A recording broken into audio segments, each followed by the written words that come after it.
कर्नाटक के पूर्व डीजीपी ओम प्रकाश गुप्ता की हत्या के मामले में उनकी पत्नी को गिरफ्तार कर लिया गया है। आज सुबह से खबर लगातार चर्चा में है। ओम प्रकाश साहब के बेटे का आरोप है कि उनके पिता को कई दिनों से हत्या की धमकी दी जा रही थी और उसे शक है कि उनकी मां और बहन यानी ओम प्रकाश की पत्नी और बेटी दोनों का हाथ इस हत्या में है। ये एक बेटा अपनी मां और अपनी बहन पर अपने पिता की हत्या का इल्जाम लगा रहा है।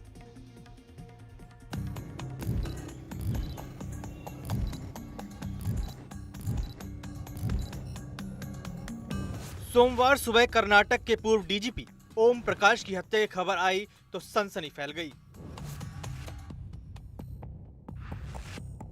वजह है हत्या के बाद सामने आई जानकारियां और सबसे चौंकाने वाली जानकारी यह है कि इस हत्या का शक उनकी पत्नी पल्लवी पर ही है, जिन्हें पुलिस ने आरोपी नंबर 1 बनाया है। ये वो घर है जहां इस हत्याकांड को अंजाम दिया गया।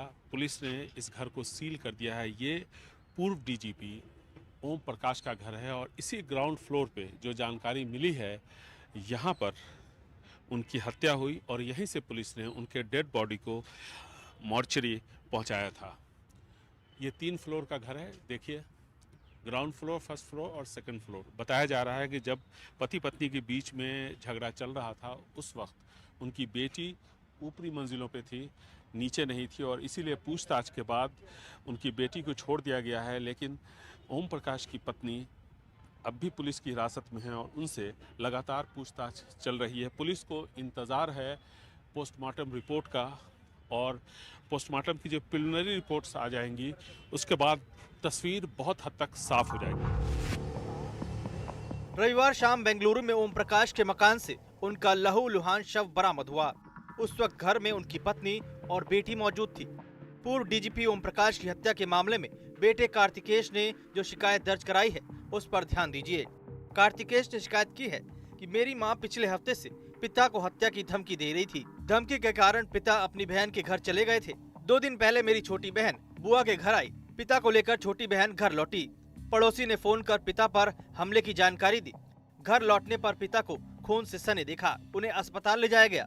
मेरी माँ और बहन डिप्रेशन से गुजर रही हैं। मुझे पूरा शक है कि माँ और बहन हत्या में शामिल हैं। मैं इस मामले में कानूनी कार्रवाई की मांग करता हूँ।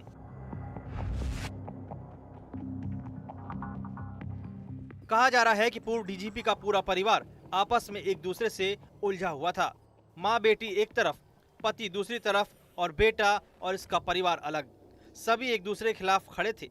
शायद इसीलिए बेटे ने अपनी माँ और बहन पर उंगली उठाई। पूर्व डीजीपी ओम प्रकाश की पत्नी पल्लवी के एक व्हाट्सएप मैसेज की भी चर्चा है, जिसमें पल्लवी ने लिखा कि उनका पति घर में हथियार लेकर घूमता है, इससे उन्हें अपनी जान का खतरा है। परिवार में मतभेद इतना बढ़ गया था कि सभी अलग अलग रहते थे। एक पुलिस इंस्पेक्टर ने दावा किया कि उनकी मौत से ठीक पहले उसकी बात ओम प्रकाश से हुई थी।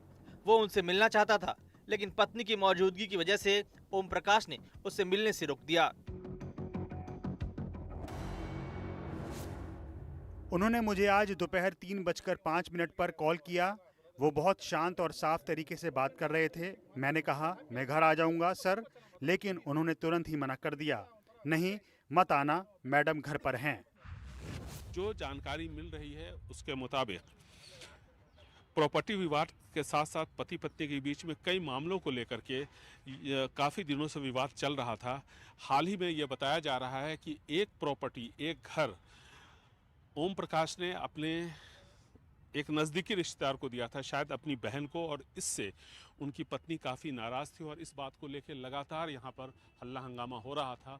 और इसी बात को लेकर के एक बार फिर से रविवार के दिन दोपहर में जब इसी निचली फ्लोर पे जब वो खाना खा रहे थे, उस वक्त एक बार फिर से लड़ाई हुई और इसके बाद ऐसा आरोप लगाया जा रहा है, पुलिस को भी इस बात का संदेह है कि जो घाव के निशान मिले हैं फॉर्मर डीजीपी ओम प्रकाश के बॉडी पे, वो सब इसी ग्राउंड फ्लोर पे हुए और चाकू से तकरीबन 12 चाकू के गहरे निशान उनके जिस्म पे पाए गए हैं, जिसमें से सबसे ज़्यादा जो घातक रहा वो गर्दन और चेस्ट पे जो निशान था। तो कुल मिलाकर के ये पहला ऐसा मामला है जब राज्य के किसी पूर्व आईपीएस अधिकारी या फिर डीजीपी की हत्या उनके परिवार के लोगों ने की हो और शक उनके परिवार पर, उनकी पत्नी पर।